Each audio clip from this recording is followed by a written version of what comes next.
This episode of Going In Raw is sponsored by Magic Spoon. With Magic Spoon, you get the amazing flavor of your favorite childhood cereal, but with more protein and less sugar. Go to magicspoon.com/raw today to grab a variety pack, which comes with 4 flavors, and each serving has 0 sugar, 13 to 14 grams of protein, and just 140 calories. Magic Spoon is so confident in their product, it's backed with a 100% happiness guarantee. So if you don't like it for any reason, they'll refund your money, no questions asked. So get your next delicious bowl of high-protein cereal at magicspoon.com/raw today and use code RAW to get $5 off.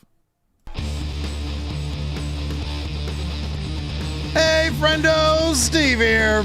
And Larson. And welcome back to Going In Raw, the only pro wrestling podcast you need to be listening to. This is the only amount of positive energy I'm going to be bringing to this show today. Because Vince McMahon is back, bitches. That's right. Gosh. He's back. He's running Raw again. He might be running SmackDown. He might head over to Tuesdays for NXT. He's going to run it right into the ground. I'm back. God damn it, pal. Yeah. God damn it, pal. All right, Speaking let's get of into Magic it. Spoon, I'm going to work some magic with Raw. This is what I'm going to do. Amos versus Elias. We already did that match. Do it again. I wasn't here for it. Do it again.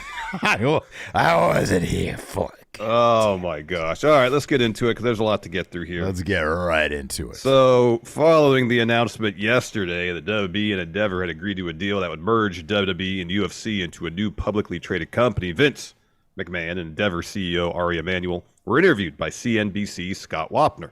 In this interview, Vince, who will be the executive chairman of this new company, which doesn't have a name yet, VinceCo.LLC. Yeah, that's probably what you like it to be, was asked if he'd have a role in creative going forward. This is how he responded. Yes, goddammit. Well, he all said of yes. it. Yes and no on a higher level, yes. In the weeds, which I always love to get in the weeds of the past, no. Can't do that. Can't do that. So shortly before last night's Raw began, Fightful Select, as they do every week, posted the rundown of the show. But about a half hour into Raw, Sean Ross Sapp tweeted, quote, "This show is categorically different than how it was laid out even a few hours ago. At least 2 matches scrapped or changed." Then, That's Freakin' Wrestling Podcast, which is in attendance last night, tweeted, quote, "I'm sitting right behind production, and they've legit received 3 run sheets in the last 45 minutes. Oh, hyped to do it. Yeah, excited to do it. Yeah. It's the first Triple H Raw after Mania. We were excited. Jay White, So we thought. Randy Orton, stories, twists, turns, matches. Wrestling. So the commercial-free, speaking of wrestling, the commercial-free first hour featured a total of, I think, less than 3 minutes of actual wrestling. And actually, the commercial-free first hour wasn't the entire first hour. It's the first 55 minutes. Yeah, that's true. So even just based on that first hour, we were like, this seems a little strange. There's like a weird opening promo from Triple H where he assured us that WWE wasn't going anywhere. And nothing was going to change. And nothing was going to change, which we'll get to in a second. We'll get to when we get back to the thing. So anyways, something seemed off. And as the show went on, it became pretty clear, just based on what we're seeing on TV, that there was a lot of things happening on Raw last night that Vince would do when he was running things. Mm-hmm. So, following Raw, PW Insider reported that, quote, "Vince McMahon was personally and heavily involved with last night's episode of Monday Night Raw." Pro wrestler, PWInsider.com has confirmed with multiple sources. They continue. They were told that about 15 to 20 minutes before Raw went live on the air, a number of late rewrites for the episode were ordered, described as not feeling like the type of changes talents and staff had come to expect under Paul Levesque. Changes for the episode continue as the show well into being on the air. We are told they came directly from McMahon, who had his own office at Raw, just as he did before his retirement in the summer of 2020. PW Insider is told that the night started with Paul Levesque on headsets running Raw, but as the taping went on, it was McMahon who was more and more involved as the point person running the show. While McMahon was on headset producing a few times over Mania weekend, he was at the gorilla position for most of last night's Raw taping, directly overseeing the proceedings. We were told by multiple sources who were at Raw that there was no doubt that Vince was firmly back in charge following the Endeavor acquisition of the company. All right, so let's pause there before we get into the Wrestling Observer's comments about things. Certainly, I don't know what Vince's definition of in the weeds is, but I would think that running things would be. But maybe, yeah, I know, being there, producing the show, ordering rewrites. That sounds like the very definition of being in the weeds. Like on a higher level, it'd be like maybe be involved early on. In terms of what are we going to have going on Raw tonight? Well, this is what we're pitching. All right. Broad main event strokes, perhaps. Oh, yeah, yes. We're trying to bring in a big name for the upcoming pay-per-view. I'm going to wheel and deal and see, what might happen there. Maybe his definition is completely different than ours. Maybe in the weeds is, euphemism for not being involved at all. It'd be weird. But yeah, it's...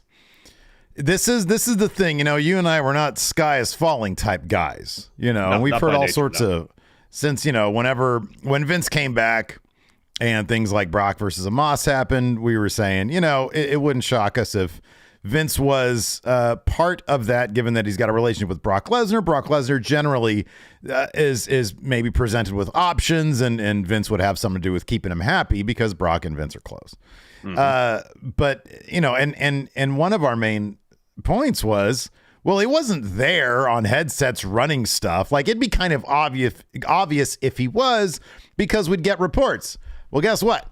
We got the reports now. We got the reports. And it's not just we got the reports. We see it on our television. Well, that's the biggest thing too. It's funny because sometimes I see people in, either our comments or on Twitter or whatever addressing us. Usually it's in the YouTube comments, saying, what does it matter who's involved? Well, it does matter. Our job here is to provide you with a critique and analysis of the show. You can't do that without knowing who's involved, who's running things, and when there's a certain language being told. And on top of that, part of the fun is, okay, where do you think the story's going to go from here? A lot of people want to know, where do you think the story's going to go next? Well, what informs that is who's running the damn thing. Yeah, the creative mind behind it, yes. If it's Vince McMahon, generally speaking, we know it's probably not going to go anywhere very interesting. No. Over the past, since SummerSlam with Triple H in charge, there's been a lot of really cool things happening, and as we always specify, it ain't all perfect, but by and large, there's been a lot of cool stuff that's been happening, and it just feels like there's a bit of a breath of fresh air going on with the WWE product. And so, yeah, when you guys want us to analyze and critique the show, we need to be informed with what's going on to a degree behind the scenes and whose vision is playing out in front of us. And the crazy thing about that is that you can actually tell who's running things by watching the show. We didn't know for sure until, I would say, about 90 minutes in, when it just hit me like a ton of bricks. There has been literally no women besides the people in the audience. And I don't even know if Samantha was doing the ring announcing last night. No, it was Kathy Kelly was doing the Kathy Kelly was on screen. Yeah. But beyond that, nobody in the women's division was featured for literally 90 minutes before Bianca came out. It was 2 hours. It was actually 2 hours. Was that 2 hours? It was the top of the second hour that Bianca came out for a promo. For me, it was when we went through the whole commercial-free first hour, and there was only 3 minutes of wrestling. That's when I was like, oh. Maybe around a Moss Elias, I think, is when we started to catch wind of whoa. And then Sean had tweeted out the show had categorically changed. Now, what's funny is that if you look at the run sheet that, or the format that Sean had put out hours before the show, he always does Fightful Select, which, by the way, Fightful Select are terrific. That report came out about an hour ago or 2 hours ago or something. And yeah, we always suggest people go subscribe to Fightful Select. It's really the only sub service you need, besides going in Raws, of course. But the actual match rundown was not that different. I still get the feeling that we still would have had the Brock Lesnar stuff, which I thought was significant. I thought that was okay. I liked that opening segment, and I liked the closing bit. I thought those were solid. I thought that the Damage Control Liv Raquel match was solid. I thought there was some good stuff there. Yeah, Kevin Owens and Sami Zayn versus Street Profits was a good match. There were 2 women's matches cut and they were supposed to be triple threat matches that were going to lead to a number one contender. So now we don't have a number one contender. And then Bailey also was apparently supposed to be ringside for Damage Control. She posted a tweet saying something like, "The romance is over, goodbye," something like that. Mm-hmm. And so who knows what's going on there? It's all and so you could see it on the screen with the amount of wrestling versus non-wrestling, as you pointed out. And also, not just that, also, it was matches happening or things happening with no real motivation. Yeah, correct. Yeah.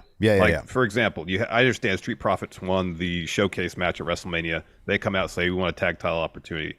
I get it. That happens. There's a story you could tell there to lead to that match, but no, match just happens. That's a big match. They won the showcase. Match. They're over. Or tease that they're going to break up.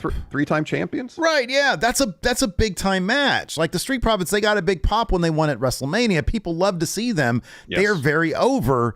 You put them in a story with these guys. You don't just have them do the job clean right there. No. It's just there's no drama, there's no tension there. No. And so it's that, but you know what else it is?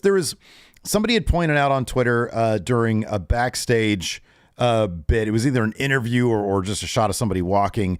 There was a Maximum Male Models Chad Gable Otis bit going on in the background, which is a very Triple H thing. Yeah.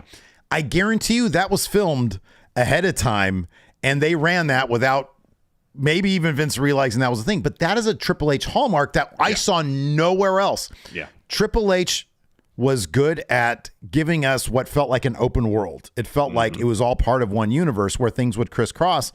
And that did not seem to be the case. It was disjointed. It was boring more than anything. Really it was boring. Because they just sapped the drama out of it. Somebody mentioned also on Twitter when Lita, Trish, and Becky came out to do the interview, Becky legitimately looked upset. Like she looked like she had just been probably had a script shoved in her hands, because that's another thing.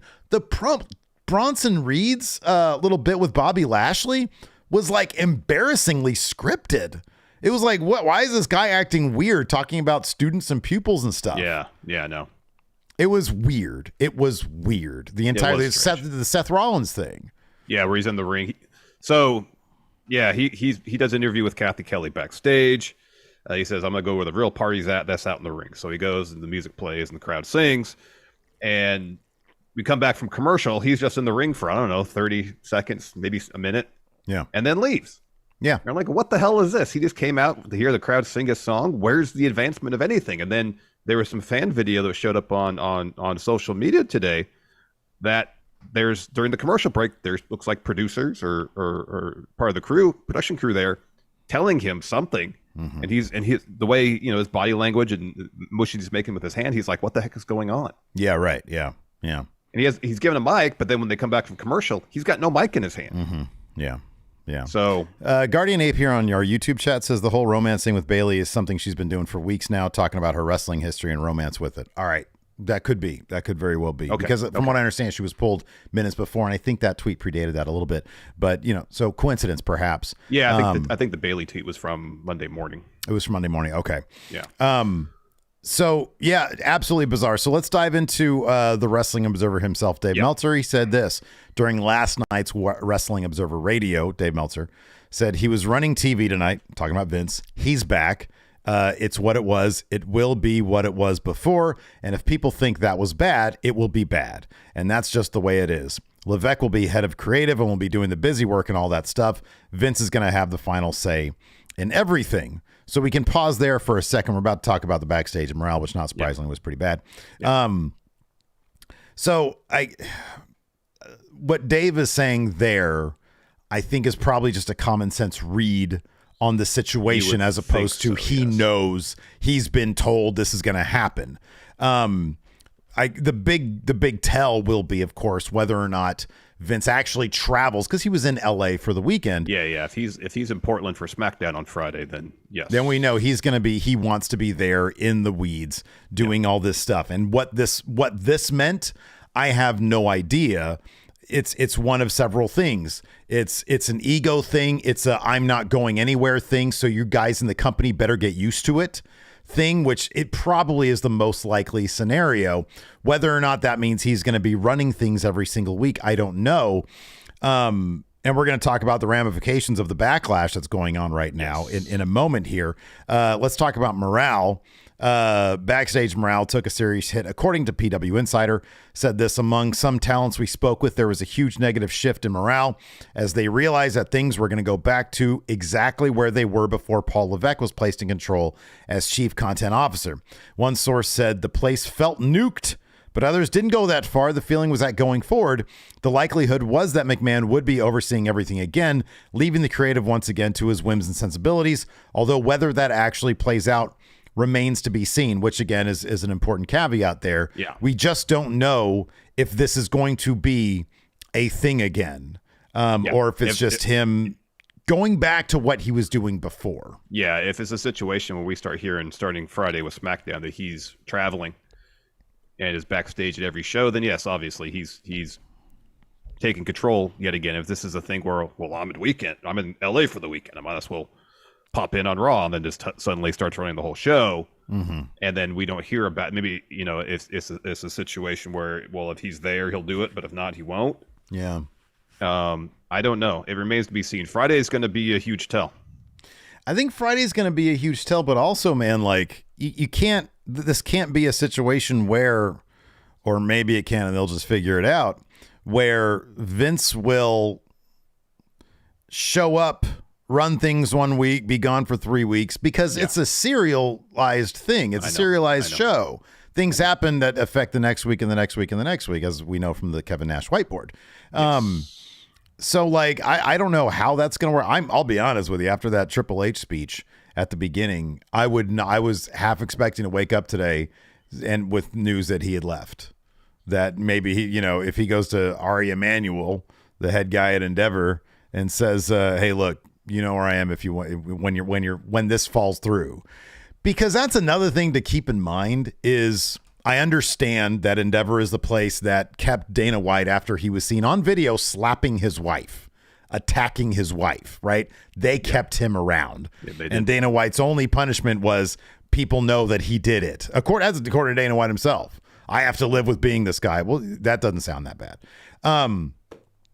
Vince McMahon is still there after all this stuff came out about him.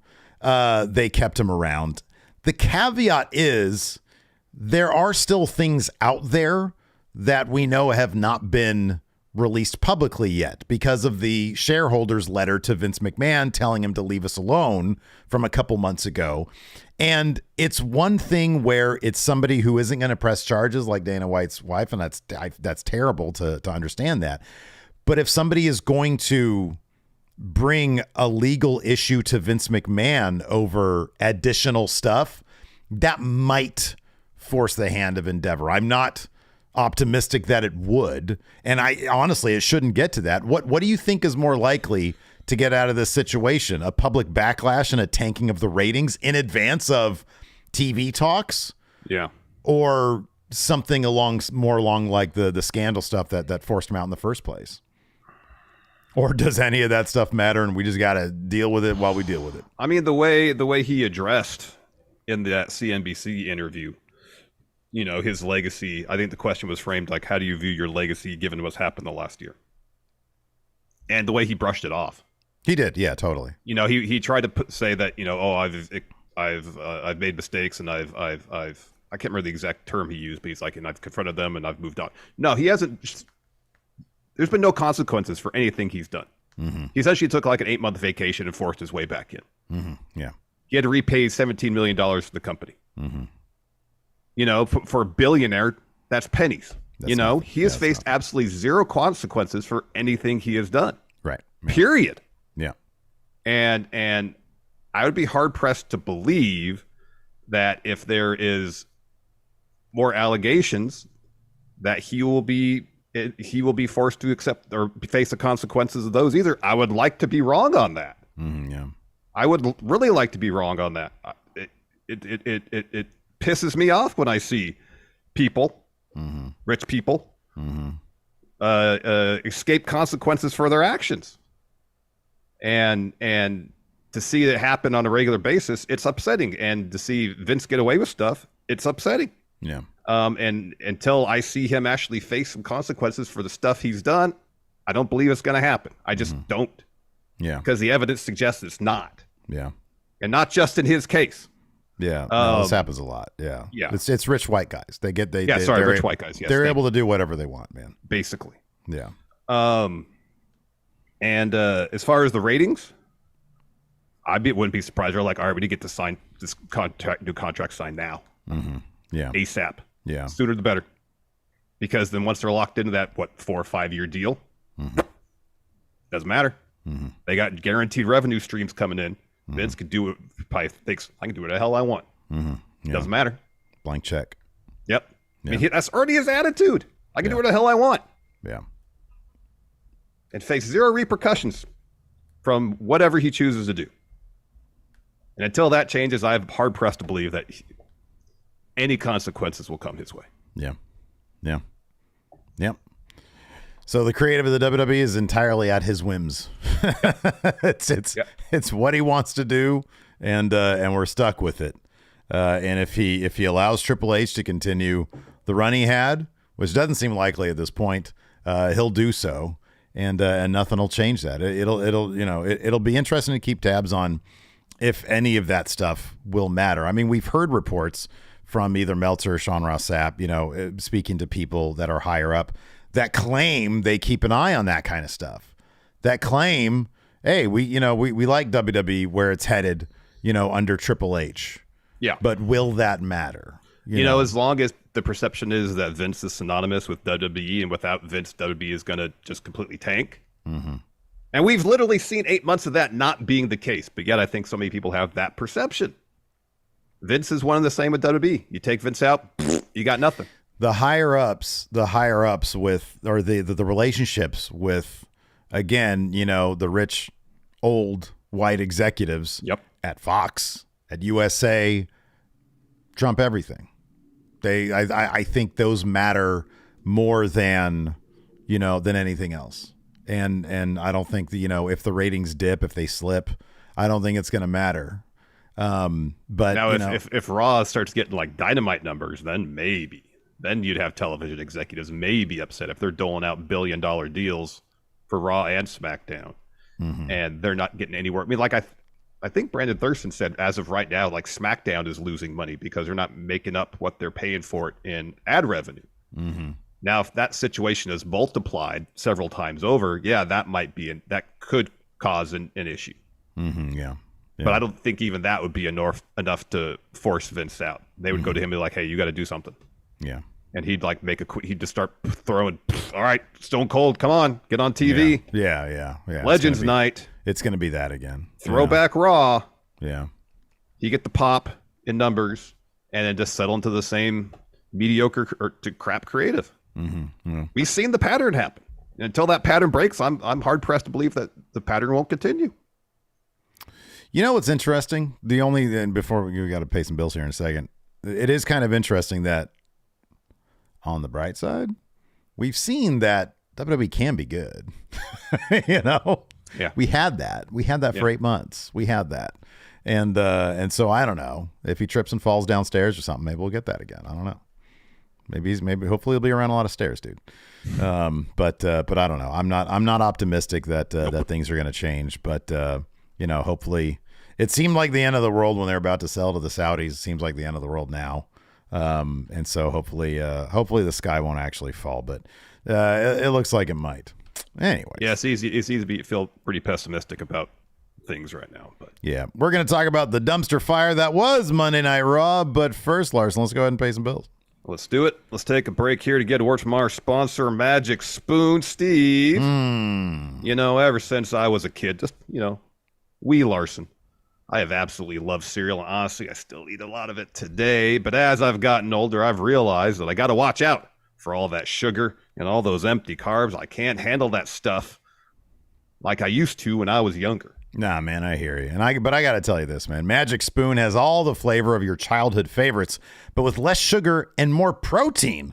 Right now, if you go to magicspoon.com/raw, you can get your hands on a Magic Spoon variety pack, and it includes 4 flavors: cocoa, fruity, frosted, and peanut butter, and has 0 grams of sugar, 13 to 14 grams of protein, 4 to 5 net carbs, and only 140 calories per serving. Yeah, it's high in protein and has 0 sugar. It's keto-friendly, gluten-free, grain-free, and soy-free. I had some of the cinnamon roll Magic Spoon. I got my box right here. It's almost empty this morning before my back workout. And not only did it taste great, I also got a bunch of protein to help my lats. These muscles here on your side get jacked. Oh, you saw Brock. You got jealous, huh?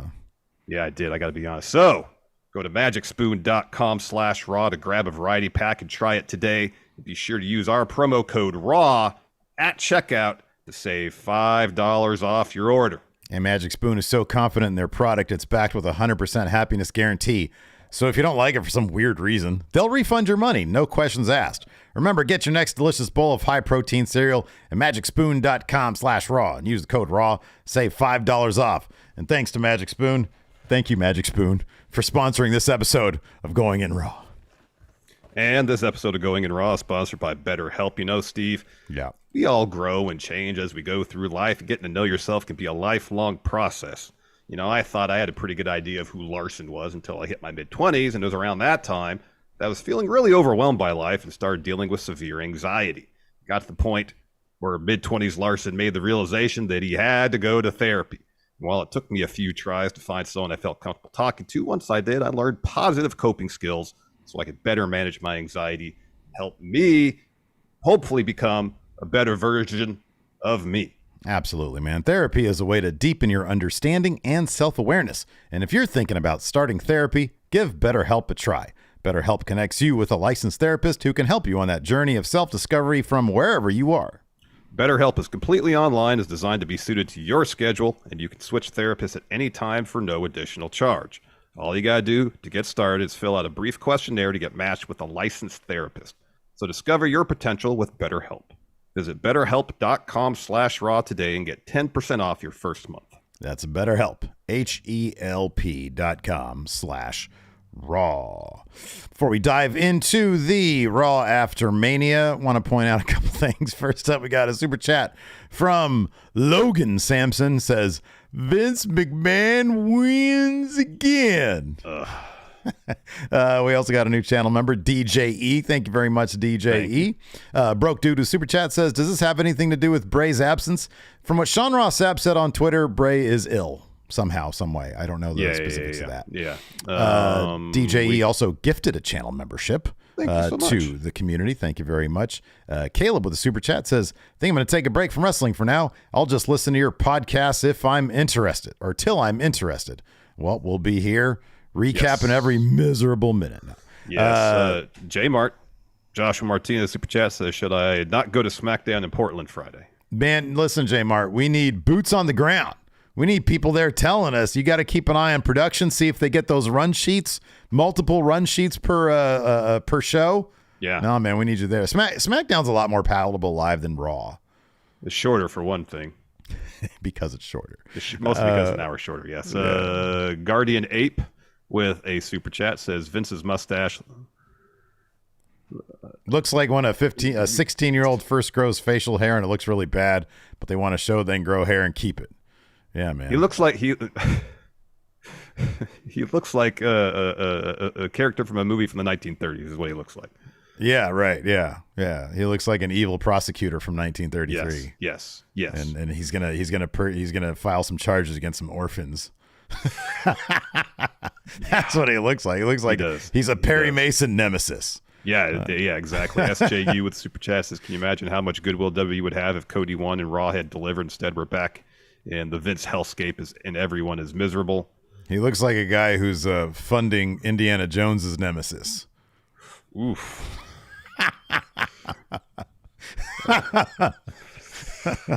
Take that for what you will. Yeah, Michael Forbes with channel membership. Thank you. Fazzy Wazzy, member for 38 months, is down with Vince. Thank you so much, everybody. He's Major Tote's ally. That's who he is.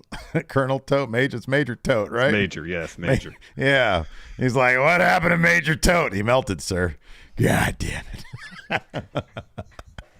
He's the Thanos of the Indiana Jones universe, man. Oh man. Anyways, so yeah, Raw highlights none. It's 0.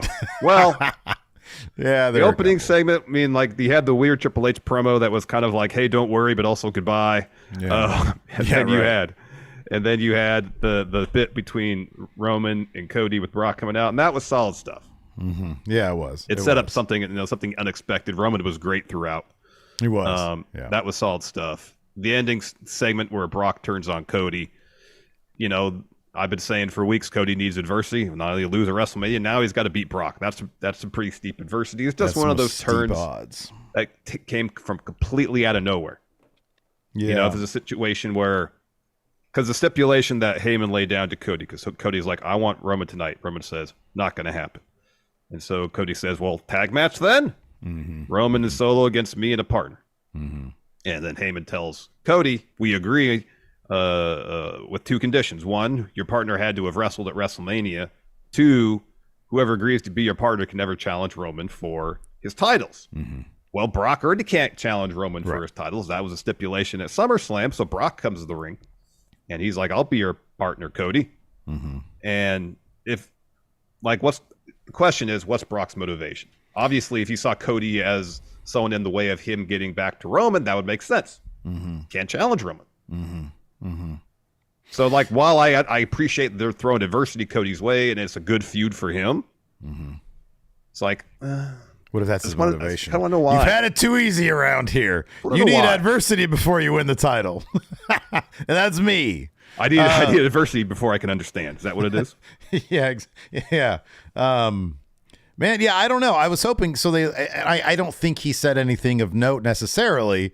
But when he was attacking Cody, he dropped some expletives that were bleeped out. But I was kind of curious what the context were around those expletives. Like, was he saying something like "you messed up" or you had your chance or something? I don't know. You're in the deep water now. You had your chance. Yeah, I'm tired of deep water metaphors. You had your chance. I did that just for you. I want to fight something, and Brock is suddenly anti-American or something like that, and Cody's like super American guy. I don't know. That doesn't seem likely.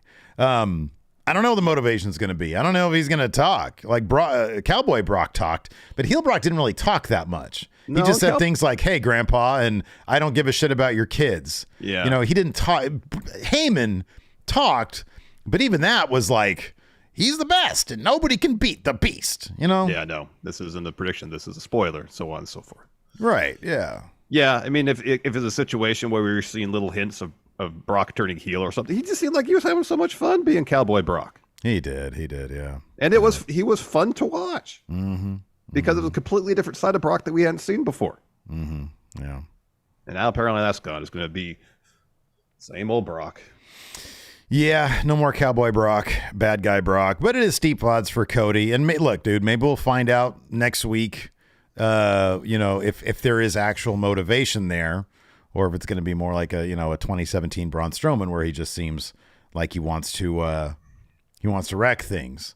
But I don't know if that's going to be the case. I don't know either. I don't know. Not optimistic. Yeah, he's bad guy. And if it was a situation, and maybe my perception is skewed based on what preceded it, because the hour and 40 minutes in between the opening segment and the close segment was just tedious and for the most part boring. There was a couple good matches. Yeah, but knowing full well that by the point the main event segment rolled around, that this was a Vince was controlling the creative here.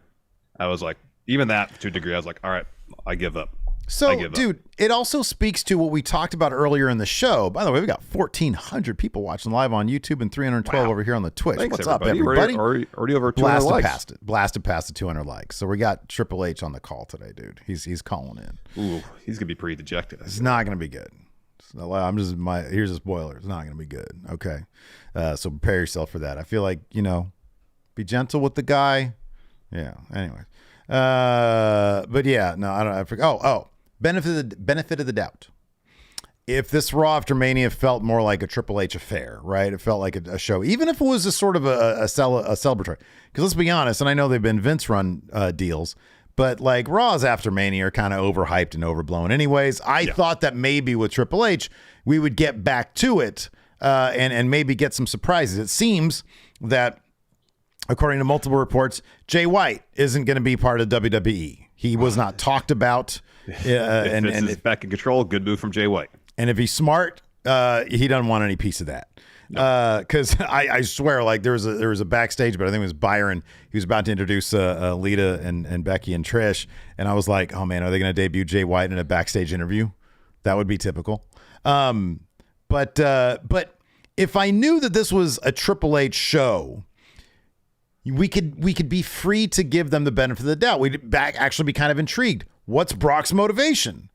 Knowing who the showrunner is, Vince McMahon, it doesn't get that. It doesn't get the benefit of the doubt anymore. It's not as fun to, what's his motivation? Yeah. And so then we just make fun of it. We say silly things. But by and large, the show was it was just a black hole of fun. Entertainment. Yeah, exactly. Entertainment. Yeah. And then you could, and especially as the show went on, you like you mentioned Becky, just the vibe as presented by the performers, the presentation of the show just felt like, okay, this is not what it has been over the last few months. Mm-hmm, yeah. Oh yeah. Sorry. Zeladon reminds us, bro, the most Matt Riddle came back. Entertaining part of last night's broadcast, with what we were doing, was Riddle showed up. He returned during a Miz segment, and his trunks were now like undies trunks. They're like not, because they have like a little bit. He used to wear like the ones that had a little bit of thigh covering to him. These look more like Riddle underwear. Yeah. And him not wearing boots or kick pads or knee pads. Please. Oh, I said he looks like he just got out of bed because he thought he heard an intruder break into his house. Just got out of bed with his underwear on. Just because, they're like really tiny and it's like Tai Chi. Yeah, they were really tight. They were really like, tiny. Tai Chi. Yeah, tights, yeah. Yeah, and that was just, at that point, that's all I could think. It was just distracting. It was just silly. So we got Riddle back. I've soured on Riddle. I soured on him a long time ago. I think the guy is a really good in-ring wrestler, but there's been nothing about his character. Even, I'll be honest, even going back to NXT, there was never anything compelling about his character. I thought the RK Bro stuff had moments where it was like, okay, cool. Randy's clearly having fun. He's dialing back the idiot stuff Riddle was. Yeah. But him being gone and him coming back, I was like, I don't really. And then even the way he returned, it's no like drama. Yeah, Nothing. It's like, man, how great could it have been maybe if boring ass Austin Theory comes out, he drops a nothing promo, and I don't know, maybe Riddle attacks him instead of like showing up and having his theme and everything. Maybe like it's a new more aggressive Riddle or something. I don't know. Well, the thing was too is like Miz was talking about, there was surprises at WrestleMania, and the surprises are always at my expense. This is Raw after Mania. This is always supposed to be a thing for surprises. This is the old Vince thing, where there's an issue, and rather than like correct the issue, they just say, "Hey, look at this thing that people expect from us. Yeah, look. We're not going to correct it. We're just going to mention it. Yeah, right. Yeah. It's the common refrain from Vince." Yeah. Sort of like the can they coexist thing. We're going to keep booking these matches, but rather than fixing that as an all too common trope in wrestling, we're just going to point it out when we do it, because then it's meta and creative and then people will laugh about it. Yeah, we're just going to bitch about it. This should actually be a really quick review, to be honest with you, because there really was not a lot going on. There not a lot happened. It was 3 hours and there were so many recaps and highlights, and it's like, I get it. It's post-Mania and people love Mania and everything, but there is not a lot going on here. There was not a lot. No, not at all. So Bad Bunny was sitting ringside during the show, at least for a portion of it. That is until he got chokeslammed through an announce table by Damian Priest. So it looks like we're going to get Rey Mysterio and Bad Bunny versus Priest and Dom at Backlash, and that'll be cool. Yeah. When Bad Bunny had his match at Mania a couple years back when he was tagging with Priest, it was really good. It was. Yeah, he could tell he is a fan of pro wrestling and puts effort into getting ready for it. Yeah, he really likes that stuff, and that should be a lot of fun to watch. Unless somehow Vince sucks the fun out of it, which is always likely. That's always a possibility. So anyways, we got a highlight package to kick off Raw of WrestleMania. We got Triple H coming down. People are giving him a, Triple H, thank you, Paul, whatever. So anyways, he says, welcome to Monday Night Raw. He says, if I wasn't already on a high from this weekend, I sure as hell am now. That was unbelievable. I've had to take quite a bit of drugs to numb me to the pain of Vince being there. Never, no, he didn't say that. He said 161,000 fans jam-packed into SoFi, and the event truly lived up to its name, the grandest stage of them all. He said an event 40 years in the making, one man's vision at Madison Square Garden to 40 years later at SoFi, beyond my wildest expectations. So I just came out for a moment to say thank you to every superstar in the back, every performer that graced this ring. They lay their bodies on the line every week, and I want to say thank you. I wanted to say thank you to the staff and crew that make WrestleMania and nights like this possible. He even mentioned Stu on camera. There was a camera guy named Stu. Yeah, he gets the Steadicam op, I think. Yeah, he gets some Stu chants. He says the people behind the scenes make it possible. No matter how many times I saw a video or photos of it being built, when I saw that set, it took my breath away. They truly make a spectacle of what we do possible. Thank you to the most important people, you, the WWE Universe, who make it possible to do what we do, day in and day out. He says, thank you. And then he says, on a day when WWE is dominating the news, the day after WrestleMania, everyone makes an announcement that everyone wants to talk about. But I assure you, we ain't going anywhere. The same WWE that you love and put 161,000 people in LA is going nowhere. Everything you love is going nowhere. We'll be here week in, week out, event after event, because we are WWE. And just like it says in the beginning, then, now, forever together. So reading back, he says, and then he brings out Roman Reigns. He introduces Roman Reigns with a big smirk on his face because people start booing. Yeah. Looking at those words, by the way, thanks again to Chris Garrix for doing all the notes for WrestleMania and Raw. Much. Looking at these words, is there anything you gather from it that could be construed as anything beyond what it is, which is a thank you for the weekend? Oh, I mean, it's as he was doing it, I was like, this sounds weird. Like he's leaving. It smelled odd. Yeah, I know. Yeah. Because usually when you're about to say, all right, see you later, bye, I'm out, you precede that by thanking everybody. Mm-hmm, yeah. And that's what it kind of felt like at first. Yeah. And maybe his lower third still said chief content officer on it last night.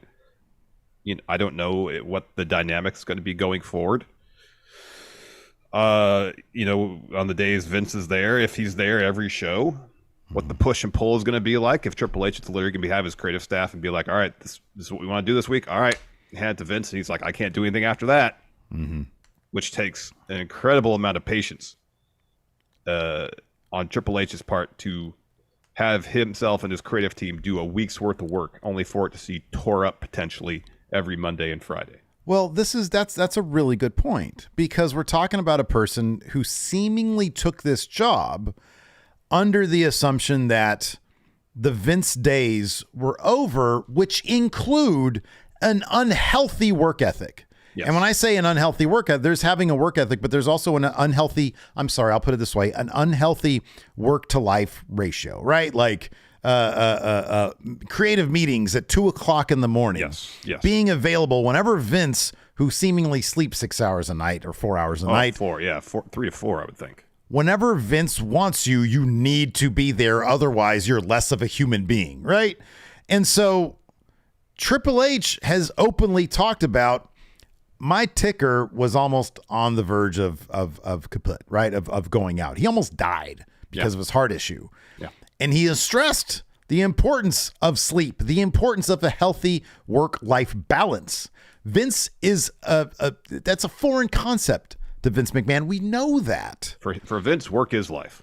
So I don't know that Triple H would even want to do. That's why I'm like, I got his Twitter feed up right here, because it's entirely possible that we're going to get a tweet with a goodbye message at any time. Here's the thing that might keep Triple H from doing that is, I know, I don't know, got more NDAs. I expect that he believes in his vision, 1,000%. In his own or Vince's? No, in his vision. In Triple H. Triple H believes in his vision, and he thinks that with his vision, he can take WWE places.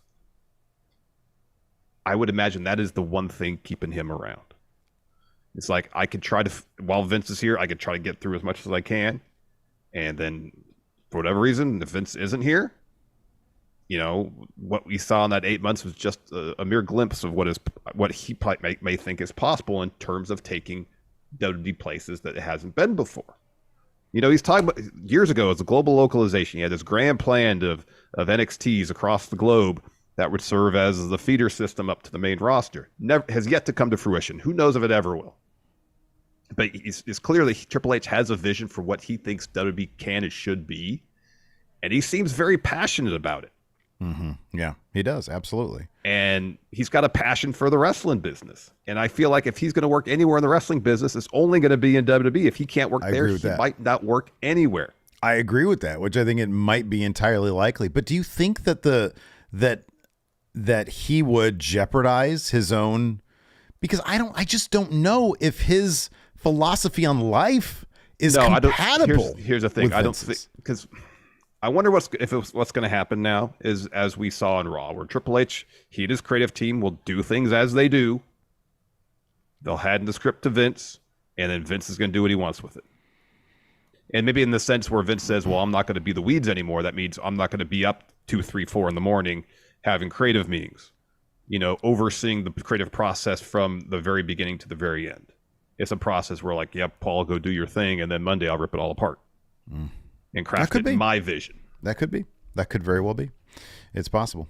So anyways, after Triple H introduces Roman Reigns, he goes up there. Roman's there. They hug. Roman gets booed pretty heavily. He shakes it off, and he says, it really felt like they were trying to do something similar to the Raw after Mania 33, where the crowd booed him for 10 minutes. Yeah. So they give him the "You Suck" chants. This was the thing about the difference between now and then is there are plenty of people who still like Roman, and the people who are booing him, I don't think they're booing. They were booing Vince before. They were booing him in a storyline way. There's an element of people who are like, oh, I'm tired of Roman, but I think that, they're booing him because he cheated to win again. Yeah. So he gets the "You Suck" chance. He gets on the mic. He's laughing it off. He says, I guess after last night's performance, we should do it like this tonight. Hollywood, acknowledge me. Cody's music hits. He comes out. He's sort of clutching his rib, still selling the effects of the spear. He says he comes down, and Solo wants to get into it. Heyman sort of holds him back, and Cody says, I know what I want to talk about. Today is turning out different than I and a lot of people anticipated. I thought I would be the undisputed Universal Champion. I can see I don't have them. I felt it. I'll acknowledge this. Last night in the main event, you were the better competitor. I know we always have to do this, but Solo always being a factor, I know that you've won a lot by skating by. You were the victor, but last night I had you. So I said I knew what I wanted to talk about. It's only one word. Rematch. And by the way, the crowd is firmly behind Cody here. Oh, yeah. We get a bunch of yes chants. Heyman asks for the mic. He says, I was thinking on behalf of the tribal chief, when exactly would you like to do this hypothetical rematch? Cody says, tonight. Crowd goes crazy. Yep. Roman looks around. Him and Paul Heyman discuss. Paul says, no rematch. Not tonight. Not in Puerto Rico. Not at SummerSlam. Not at Madison Square Garden. Not at the Royal Rumble. No. He says, that's called calling the shots because you live on the island of relevancy. Cody says, you think I'm in a normal mood for your games? After everything I went through to get to last night and I'm still standing and him still standing here? He says, you don't want a rematch right here, right now? I know exactly how tough you are. It doesn't change that. Since I fought both of you basically last night, let's do a tag match. Let's do something right here, right now. So Heyman confers with Roman. And Paul says, Mr. Rhodes, ladies and gentlemen of LA, I have been authorized to inform you. Item number 1, your challenge is accepted. 2 parameters. Number 1, if someone back there is stupid enough to team with you, it has to be someone who wrestled this past weekend. Anyone who walks down that aisle will never get another title match against Roman Reigns as long as Roman is champion. What do you want to talk about now, Cody? Cody seems a bit pressed. Brock's music hits. It's Brock. There you go. He's doing the dance and everything. He's very happy. You got a smile on your face there. He gets a great Brock smile. He salutes the crowd and he comes down, shakes Cody's hand really aggressively, pulls him in for a hug. And Roman's reaction to this was great. When Brock's music hit, it was so good. Had to look past Cody to make sure that it was Brock. I know, he almost did the like that. Yeah. He winced. Yeah. Yeah, he winced. Almost a double take. It was really good. Yeah. No, it was a good first segment. It really was. It was. First match of the night, Amos taking on Elias. Elias wins very quickly in about 2 minutes? Less than 2 minutes, 1 minute and 56 seconds or something like that. Yeah, I think we had an over-under of 230 for our channel point bet. I think it was like 140. It was under. Amos hits the choke bomb to get the win. After that, we're backstage. The Usos are walking up to the Bloodline locker room. Heyman opens up and is like, and shakes their hand. Sorry. And he says, Roman stepped out with Solo. They're talking strategy for the match tonight. He says, the contributions of you, Jay, and Jimmy are greatly appreciated. And some of us had a good night at WrestleMania. But, why don't you go get a head start? The jet's fueled up, stocked with seafood. Go ahead and get a head start. Roman and Solo will meet you afterwards. And they were like, all right. Just as soon as they lose the belts, instantly out of the inner circle. Mm-hmm. Yep. They're basically Sami Zayn before he made good with the tribal chief. Yep. So after that, they recap the Hall of Fame stuff. Kathy's ringside with Bad Bunny. She asked about the WWE going to Puerto Rico. He says, I'm happy to be the host of Backlash on my island. I'm grateful for all this, and I'll see you in Puerto Rico. Booyaka Booyaka 619. Rey Mysterio's music hits. He gives Bad Bunny a hug.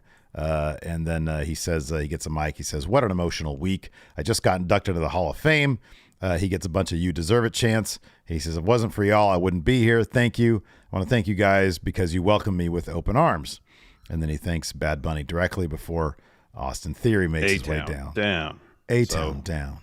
Theory gets on the mic, says, Ray, hear me out. Me and you deserve respect. Me and you are the only two that did what we said we were going to do. You beat the product of your own bad parenting, and I beat a legend. Difference here is you're too busy trying to correct the past. Just like these idiots didn't believe me, your son didn't believe in you. You hear that? Where all the people are supposed to eat me alive? Because there's apathy, just complete and total apathy from the crowd when Austin Theory comes out. He says, I'm on top of the world and I can't be touched. I don't suck because I beat John Cena and they chant Cena, Cena, all they want. Cheer for him because he's part-time. What about you? You're like John. They should cheer your name. All that'll happen is I'll beat you too and add you to the collection. And Ray says, collection? The only thing you'll collect is your teeth after I hit you with a 619. We have a match. Yeah, Austin Theory versus Rey Mysterio. Oh, and Austin Theory's character is just I beat John Cena. Yeah. Any idea that this guy's character is going to go anywhere? I was shocked that we didn't see, because at this point, I think around Elias Omos, we're like, is Vince there? Vince has got to be there. Yeah. I was kind of shocked not to see him doing selfies. Yeah. Why doesn't he have his phone out? He should be doing selfies.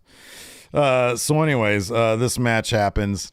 Of course, we've got Judgment Day, Dom and Priest coming down to distract a bit. Theory gets the win here with an A-Town down. Yeah. And then after the match, Dom gets some punches in on Ray with Priest by his side. Dom points over to Bad Bunny and goes out. Dom walks up to him and talks some trash. They jaw a little bit in Spanish and Espanol. Dom goes for a shot. Bunny drops Dom twice. And then Priest throws Bad Bunny over the barricade. That's when he knocks out Dom again. But then Priest punches out Bad Bunny. Priest cleans off the announce table, or he hits a South of Heaven to Bad Bunny through the table, which is a gnarly spot right there. Yeah, it was. And then Priest, Dom keeps on beating up on Ray in the ring. So not even like a lot of, I mean, I know it's a motivated match. It wouldn't shock me if there wasn't a lot. Like, this is probably played out the way it would have played out anyways. Yeah, I think so. So we go to commercial, we come back, they recap what happened to Bad Bunny, and then we see Pierce screaming at Priest. And Priest is like, well, Bad Bunny took a swing at Dom. Bad Bunny may be my friend, but if you didn't like what I did to Bad Bunny when he was my friend, imagine if he wasn't. It would have been a lot worse. Yep. So we get a recap of the tag title match from night 1. And then we have, let's see here, more recaps. Kevin and Sammy come to the crowd. Yeah. So, Kevin Owens is a good guy. It just doesn't really work, man. So they get some "you deserve it" chants. Kevin Owens says, "You know what? We do deserve it, but all you guys deserve it too." And then there's a bunch of Olay chants. And Sammy says, "It's been a crazy year for me. From last year's WrestleMania all the way to the main event this year in LA. I know it's corny, but none of this would be possible without you. So thank you." He says, "Enough mushy stuff. Pretty sure LA likes to celebrate." No one says, "Yeah, that's pretty good. But for me, nothing says celebration like a good fight. Something about being in LA and giving it your all sounds like the perfect celebration." It's something. What is this? Something about being in LA and giving it your all sounds like the perfect celebration. It sounds like just poorly written, like My Rise promos, Yeah. Anyways, so he says some team out there wants to make a name for themselves. The best way is right here, right now. What a perfect opportunity for an NXT call-up. They got a ton of people ready to go. Pretty deadly. Ready to go. Done everything they could do. Yep. Where's their call-up? They could eat a loss to the tag team champions. Yeah. It's a Street Profits, not exactly a team that needs to make a name for themselves. They've done that. They're multiple-time champions, tag champions. But we get this match, and the match is good. The match is really good because these guys put on good matches. But, just a clean win for Kevin Owens and Sami Zayn, and nothing additional to that. There's no story. It didn't advance anything. It didn't advance anything, It didn't advance anything from a storyline perspective. Yeah. And it was a really solid bout. If the vibe of the show was better, this match would have been, I've been like, oh, heck yeah, this is awesome. Mm-hmm. But just knowing this match happened, it's not going to lead anywhere. Yeah, it scratches your head. You scratch your head why they would have, or Vince would have, or Triple H, whoever booked this. Street Profits is going here, take a clean loss, and have it not lead to anything. Yeah, right. Yeah. So Owens hits a stunner. Sammy pushes Montez in the corner, hits a haluva kick to get the win. Afterwards, they're in the ring celebrating. We get a brief Seth and Logan recap, and then Kelly's backstage with Seth. And he goes, "Oh, Kathy, I'm feeling good. I'm on cloud 9. It's Raw after Mania, and the stomp heard around the world sent Logan and his little buddy KSI back to social media. Something about tonight is missing. I can't put my finger on it. Wait, the party isn't back here. It's out there. Hey, Mr. DJ, play my song." So he makes his way down to the ring. Mm-hmm. We go to commercial. And at this point, I think we were all pretty, all right, Vince is running things. And I think I said, Seth won't be in the ring when we get back from commercial. Yeah, right. Yeah. Instead, Seth was in the ring when we got back from commercial. They played his song for 30, 45 seconds, and then he walks backstage. Then he just goes. Yeah, that's it. So his gimmick now is just his song. Yeah, his gimmick now is his song. Yes. Yeah, that's it. And it gets even worse here. Backstage, Kathy's with Lashley. She asks about the Andre, and he says, I got a lot of pent-up frustration, go to WrestleMania and not compete. And then Bronson Reed walks up. He says, "I'm like your nephew. You're like my uncle. You taught me a lot. I could be your pupil." What the fuck? What? Bobby should have looked at him like, the fuck? What are you talking about? Yeah. Why are you talking like that? Yeah, I know. And then Bob says, "You want some?" And Reed says, "I can't this week." He says, "But eventually you'll learn your lesson." And then Ali walks up and he taunts Bobby. And he says, you need to think positive, Ali. He says, "You have to never take no for an answer." So Bobby kind of goads him into a match. And then we get another, 2-minute match or so. Oh, if that. This was, I think the over-under on this was a minute 30. Okay. All right. Yeah. And Lashley won in less than a minute 30. Mm-hmm. Clothesline, hurt lock. Lashley wins. Yeah. Yeah. We're backstage again. Roman sitting in. And by the way, sorry, I don't mean to interrupt. By the way, so you know how they do the entire first hour is commercial free. Yeah. That doesn't mean that 3 hours are going to have a total less number of commercials as any other 3 hours. It means they're just going to stuff the last 2 hours with the commercials from the first hour that we didn't have, they put him in the last 2 hours in addition to the already booked commercials. So the 15 or 16 minutes of commercials that you would have got in the first hour got pushed to the last 2 hours. So there's an extra 7.5, 8 minutes of commercial per hour now. Right, exactly. Yes. Yeah. And you feel every single one of them. Yes, you can. So we're in the locker room, the Bloodline locker room. Roman's in there with Solo and Heyman, and Roman says to Heyman, "Wise man, or my cousin's gone. Did you know Brock was going to be here?" And then Paul says, it's after WrestleMania. Normally he takes his 6 to 9 months off, and I never thought he would do such a thing. And then Roman says, "How did this happen?" Heyman responds, "My tribal chief, SummerSlam was the last match between you two ever. He won't get a match." He answered, "Because he has nothing to lose." And then Roman says, "Good. Great. One of my greatest accolades is smashing Brock, and Brock is just fine. I'm going to smash Cody, and I'm going to tag you in," talking to Solo, "and you're going to show that you're ready. Show Cody who's ready." And I was like, oh, okay. Well, Roman's going to do all the smashing, tag Solo in. Solo's going to lose a match, and there's going to be issues between the two of them. Didn't happen, though. Yeah. Didn't happen. Bianca, her music hits at about 7 o'clock, 2 hours into the show. She comes to the ring, drops a promo. She says, "That's right. The EST is still your Raw Women's Champion. I couldn't be the EST without stepping in the ring with the best. Asuka is one dangerous woman. One of the most dangerous women I have faced, and I want to thank her for pushing me to be tougher than I have ever been. I can finally stand here and say," and then Rhea's music hits. She comes to the ring. She says to Bianca, "You walk around here calling yourself the EST, but you're the luckiest woman in WWE. After my victory at the Rumble, I challenged Charlotte instead of you, but I promise you, Bianca, we will get back to this, and I will beat you just like I beat Charlotte." So Bianca says, "I'm lucky because you didn't choose me. You make a decision for a reason, so bet on that and that alone. I told you I'm about getting in the ring with the best, including you. So when you're ready, we'll see who is the best of the best." And so they have a stare down and stuff in the ring, and then that was it. Yeah. See if that ever happens. I mean, I'm sure they're going to. I want to see that match. They're both young, but that's not going to be anything that's going to happen soon. No, I know, and even if Triple H was still in charge, I wouldn't expect that to be something that was going to happen like in 2 weeks' time. That's something like they're probably looking way down the line. Yeah. So planting some seeds here. Yeah. And then like right after that, Liv and Raquel's music hits. I think it was Liv's music actually hit. Yeah, it was. And then so they come down.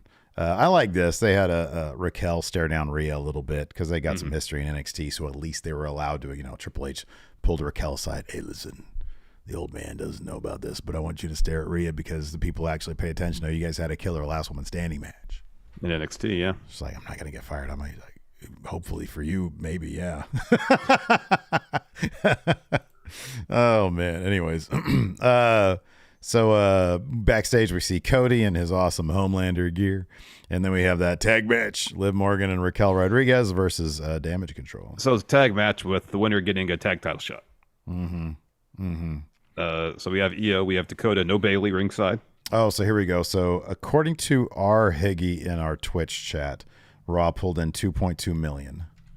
So a lot of people showed up to watch a very mid show to ensure all those people that all the goodwill they got from WrestleMania, they're like, what is this crap? Yep. So Liv and Raquel get the win here. I believe they hit Dakota with the Tejada Bomb, and Liv follows with Oblivion, so they're going to get a tag title shot against Becky and Lita. I would imagine if Ronda and Shayna were healthy, they probably wouldn't have even had this match. But I could be wrong. They might have just built towards their tag title bout. But I'd be pretty surprised if Liv and Raquel somehow won the tag titles. Yeah, I don't know. I mean, it all sort of depends on, they could use. I don't know. Yeah, I don't know. It's hard to tell with Ronda and her injury and what's going on with that. For Shayna, because she looked like she was hurt at Mania too. Yeah, it's also hard to tell. We don't know how long Lita is going to be around, and so but yeah, it's faces versus faces. So I don't know about all that. That's happening next week, though. After that, we have the Miz.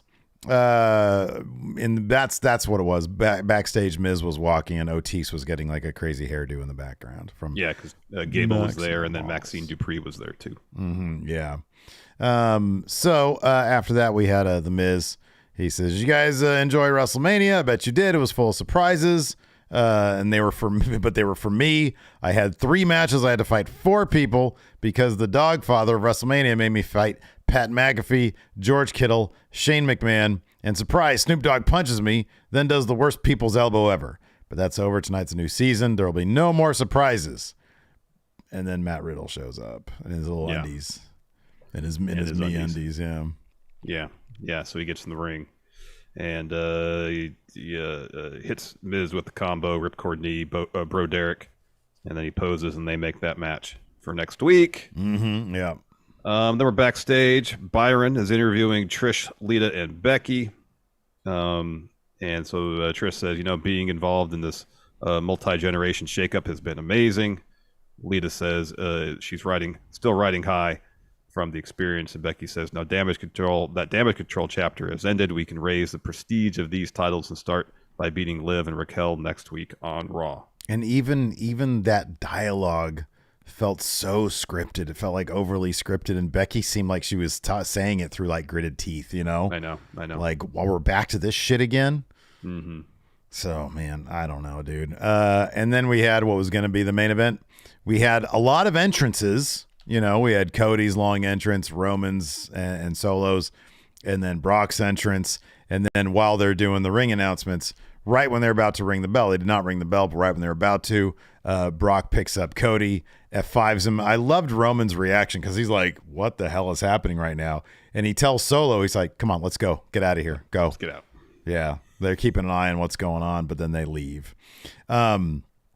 So it's just Brock just annihilates Cody. He gets the ring steps, F5s him on that. I think, did he F5 him on the table as well? Yeah. Okay, he did that. Just completely gets a chair. He's like choking out Cody with the chair. He choked his chode. Oh, God damn it. Yeah, he obliterated Cody, and then Chody Rhodes. Yeah. He leaves, he comes back out. Rattled in my chode. Oh my gosh. Sorry. Something, Chody Rhodes. Something, Chody Rhodes. Brock goes backstage, comes back out, throws up 2 middle fingers as the cameraman can't run in and zoom in fast enough. Oh, God. We don't see middle fingers. And then afterwards, they had a digital exclusive with Cody getting attended to by trainers and refs and stuff, and he's really selling it. And then he walks up the ramp and looks back at the ring all forlorn and then collapses. Yeah. It was very cartoony. Okay, let me ask you, do you think they're going to write him off for a little while?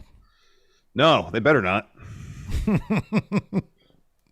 Like, I feel like it's especially if Vince is in charge, like his momentum at this juncture is tenuous. Keeping him off TV for a month is not long enough for the absence makes the heart grow fonder type situation. Is this match going to happen? People are going to think if Cody's off TV, well, that's it, done. He's not facing Roman again. Yeah. Is he going to face Brock in Puerto Rico? They're going to try to load that. Again, it's difficult to tell because we're going to go back to like B-level pay-per-views. Yeah, no. But the B-level pay-per-views have been good under Triple H. Like all the pay-per-views sort of mean something. And so like they've been loading up all their pay-per-views. So they might, for the main event of Backlash, they might do Ray and Bad Bunny versus Priest and Dom. That might be the main event. And then save Cody and Brock for King of the Ring because that's a Saudi show. Yeah. So. Yeah, that's a good point. But who knows? Who knows? They might do it at Backlash. I don't know. Yeah. Reinventing your exit here, and YouTube says, you guys quit covering other companies because of one good storyline. We didn't, he says, and got rewarded with Vince back in a horrid show. We stopped covering Impact on a regular basis so we could focus on the Friendo Club Wrestling channel. Yeah. And we never recovered anything else on like a regular basis. So I don't know what he's talking about. It's weird when people say like that. Anyways. Maybe if Honor No More had stayed in Impact, we'd still be covering it. No, there's no maybe about that. If Honor No More, I'll tell you what, if Honor No More comes back to Impact, we'll start covering it again. How about Okay, that? deal. Yeah. It's never going to happen. We're never covering Impact. Another thing about Impact that kind of bugs is like their pay-per-views on Fridays now. I know. And like, if you want to do a watch along with that, you can't because SmackDown's on. I know.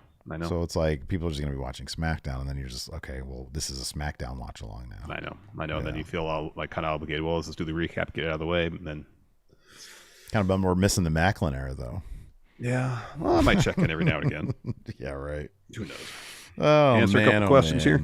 Yeah, let's answer some questions. I have a thread up here on the YouTube for YouTube channel members. Oh, we should mention, by the way, YouTube channel. We got all these people here. YouTube channel members, you get access to our weekly bonus episodes. You get access to the Big Red Predictions Challenge. Enforcer, out of 164 people, one of the three of us ended up Big Red champion. It wasn't rigged. We didn't fix anything. He actually won because he accidentally chose Roman Reigns at 4 o'clock in the morning when he was doing his predictions. So congratulations to the Enforcer. Next month is May. Was that King of the Ring? They're doing King of the Ring. Well, there's Backlash, beginning of the month, I Backlash. think. And then the last weekend of May is King and Queen of the Ring. It is Double or Nothing. Mm-hmm. And NXT is going head to head with AEW with Battleground. So we could do a whole weekend of predictions. I liked Mania weekend, the whole weekend. That was fun. Yeah, it was fun. Yeah. So that's something to consider. Maybe we do something similar how we did with Elimination Chamber with Backlash. So someone can get an advantage going into that weekend. Oh, that's a cool idea. No, I like that. I liked the advantage thing. I thought that was neat. And how I squandered mine. Yeah. But no, I that's cool. Yeah, we can do a Backlash thing, and then we can do a whole weekend thing. I think that's a great idea. So, the May, obviously April is done, and it's only the 4th. But May predictions, the Enforcer will be defending that title in May. So be sure to hit that join button on the YouTube. You also get those weekly bonus episodes. We do those live. You can also watch them on demand. And then, of course, on the Patreon at patreon.com/Steve and Larson.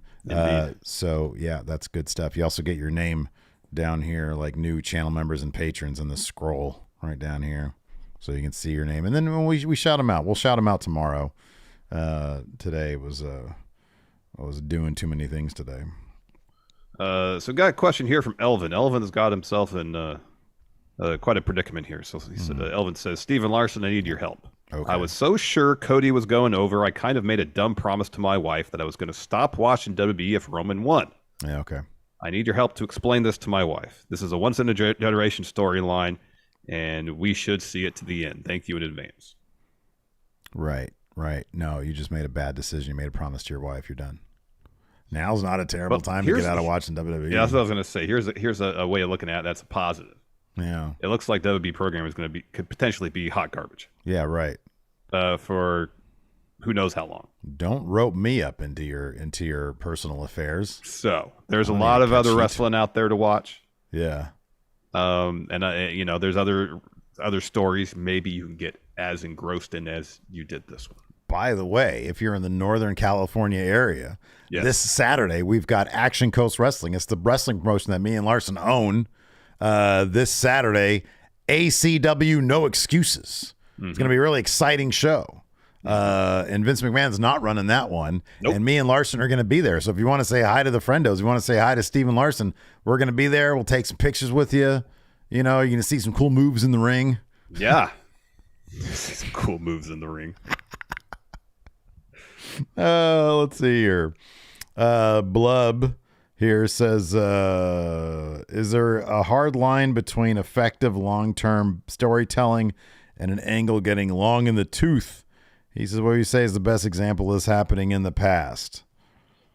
So it's a storyline that's good but goes on too long, essentially? Well, I think he's saying, is there, what's the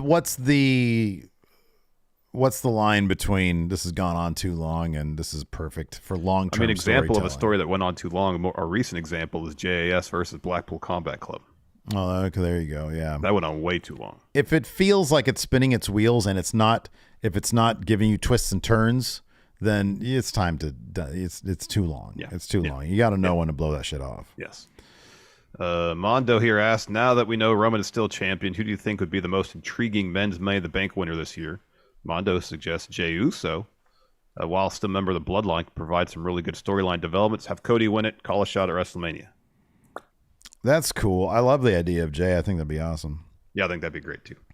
That would be great. Let's see here. Mark Marquez says, how can any one person in that position notice how much he hurts his own product and not just to his fans, but his talent? I think... I'm sure a lot of people are very aware of it. I think, how can any one person... I think, is he talking about Vince? How would Vince not know? Oh, Vince lives in the Vince bubble. Yeah, right. Yeah. Vince, he's on Vince Island. Yeah.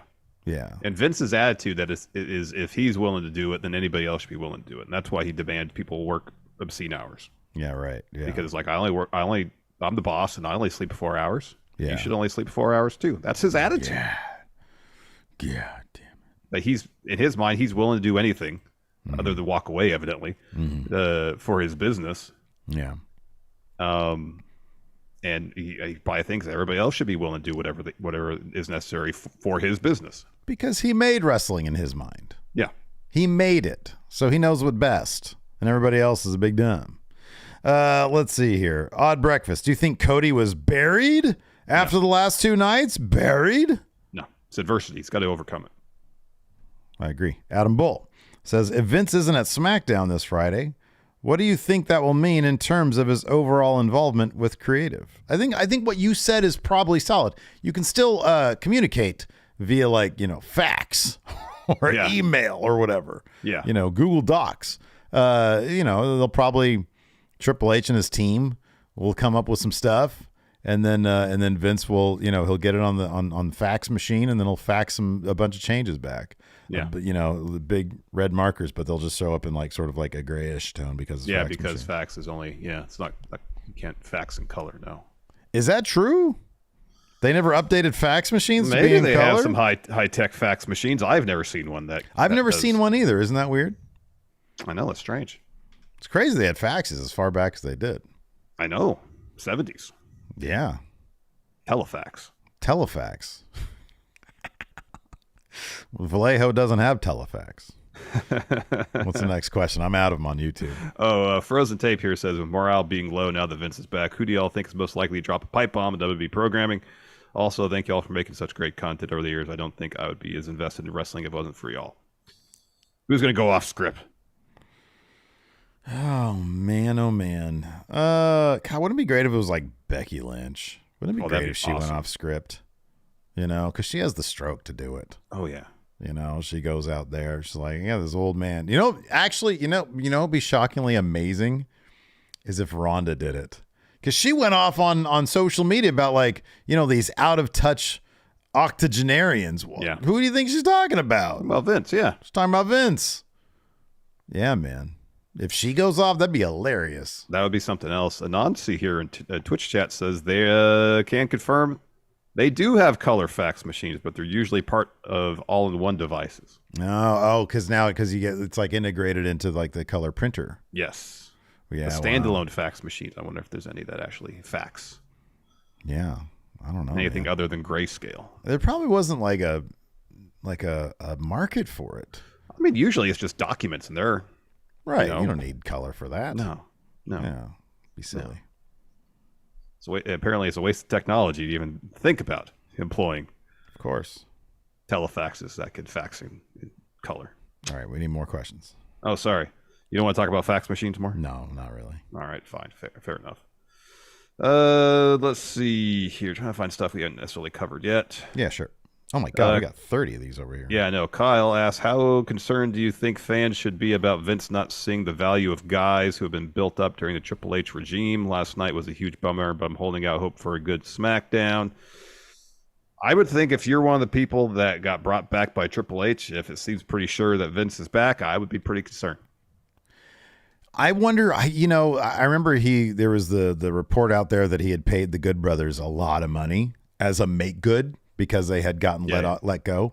Yeah. I wonder if there was any amount of assurances in contracts that they would get more money if they get released or they get some more. I don't know. I don't know. You would think that maybe because come on, people had to have known this was a possibility. Yeah. Lesia Harding says, when are you guys gonna share some ACW streaming with us on the East Coast? So we're like a 2-man production crew. Well, no, we do. There are some camera people that we have as well. Yeah.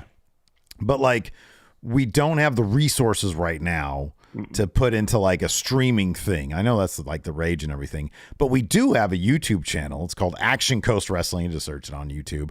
And we've got Action Coast Wrestling Surge. There's 3 episodes out. I'm working on the 4th one now, so that should be out this weekend or before then. So you can keep up with what's going on in Action Coast Wrestling with our YouTube show. I'm looking to get that weekly, but we'll see. We'll see what happens. Yeah, definitely. Let's see here. Chris Stanton asks, who would you have Dom feud with after this Ray Bad Bunny thing is done? He needs one more match with he needs to get one win over Ray. Mm-hmm. Yeah.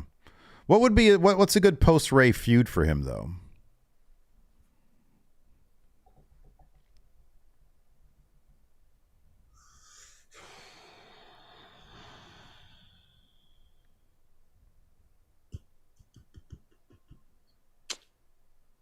Santos. Oh, Santos. Yeah, that makes Dan's sense. tea break says Santos. That's a good one. That's a good answer. I like that. Yeah. Kind of answered that already. Daniel Laudato says, with the current state of wrestling, now with 2 companies people aren't thrilled with, is now a good time for Impact to invest in themselves and push become a viable 3rd company. Impact is just what Impact is right now. Impact is what it is. Now, look, I'm happy that Impact, they seem to be doing better in terms of like their live crowds. Like they sold out their whatever the latest thing was. And like the crowds are bigger and they're more enthusiastic. They're on a good roll. But I just don't think that there's a market for what they do to a larger audience. Yeah. And I don't know, like they're never going to be able to compete with AEW. AEW just does probably what they would want to do on that scale, but they're not going to be able to compete with that. I mean, that's billionaire money right there. They're not going to be able to compete with that. But no, I mean, Impact is a place where other people can make money, and I think that's great. And they're available to watch, on the YouTube if you want to plunk down $1. Yeah, so, it's a good value. Mm-hmm. Each episode's only 25 cents, 2 bits. It's 2 bits. With that, it's the next level up, the $10 one where you get the not the major pay-per-views, but they're. I thought it was Impact 5. It's not 5. Specials. Oh, maybe it is 5. I think it's 5. Yeah, that's which is a great deal where you get once a month. So long as it's not one of the major pay-per-views, you get a weekend show on Friday. Yeah, absolutely. Lord Ziffer says, with the Madison Square Garden show being the SmackDown after Money in the Bank, what percentage chance do you give Cody winning the challenging roaming at MSG and winning the title there? Can't discount it. It was at MSG where Dusty won by countout. I originally had looked up to see like, okay, when are they going to MSG and could they possibly split the titles and just have the WWE title there and Cody wins that? That was like one of the original things that I had thought of was, okay, what if they do split the titles via management or whatever and they put that WWE title up for grabs in a tournament that culminates at Madison Square Garden? Mm-hmm. I think that is a possibility, but I kind of feel like Cody needs to beat Roman to win for it to really be a big deal. But I don't know, maybe, I don't know. I don't know what's going to happen now with Vince. I don't know. This is a good question to wrap things up for the question portion of the show. Mayor Planet Houston, with Vince back in charge, let's look back. What were some of your favorite moments from Paul's run as head of creative? Oh man. The emergence of, by far the emergence of Judgment Day and Dom Mysterio and getting the Finn Balor that I always wanted to see in WWE. It's Judgment Day. It's everybody in Judgment Day. That's a good answer. I'll say firmly establishing Gunther as a top guy. Mm-hmm. There was those reports that Vince wanted to bury him in July before he left, and to see Gunther firmly established now as one of the great Intercontinental Champions. I'm hoping he breaks that record. Mm-hmm. Putting on awesome match after awesome match. It's great. We got a really good Gunther run in WWE, and hopefully it continues. Yeah, absolutely. No, 100%. Anyways, that's going to do it for the show today. No, Paul's got a call in. Oh, my gosh. How can I forget that? I don't know. All right. Let's see here. That's weird. Hold on. There's some weird we stuff. got one super chat here. One second. I just lost it. We got a couple, actually. Custard Pirates says here, is there anything as an audience we can do about this situation other than stop watching the product? That's kind of your... Between that and being vocal, it shows that Vince creative is garbage. That's pretty much it. Yeah, pretty much. Don't spend your money on the product. If you don't like the product, then don't buy the merch. Don't buy the tickets. That's kind of it. Coach John Pliskin here says, I'm the only one not surprised Cody lost, seeing how WWE treated WCW, ECW, New Japan, TNA talent in the past. It seemed kind of standard. It just feels like a story beat. That's it. It just seems like it's they're putting some serious adversity in front of Cody before he gets the title. Mm-hmm. That's what it seems like.